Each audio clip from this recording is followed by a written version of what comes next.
My name is, I've worked as the director of sales at for about 3 years. Salesforce is the bane of my existence.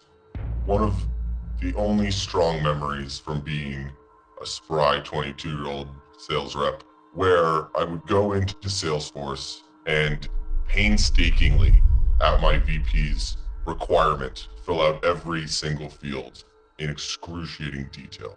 I had to cross my fingers and hope and pray that when I hit the save changes button, there wasn't some automated system running in the background that made me do it all over again. It was like Russian roulette. Once out of every 10 times, my half hour of work went right down the drain. I've become the person I never hoped I would be.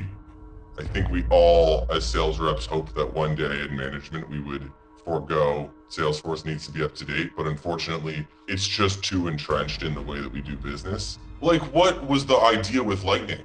Like, what was the whole point of that? Like, you put so much time and energy into launching, like, the same thing, but somehow slower and it works worse.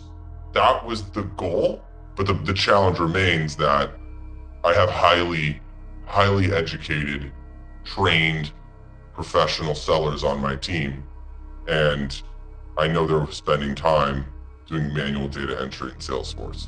Before Scratchpad, there was an age of time blocks on the calendar, and these were rampant and happening after just about every demo.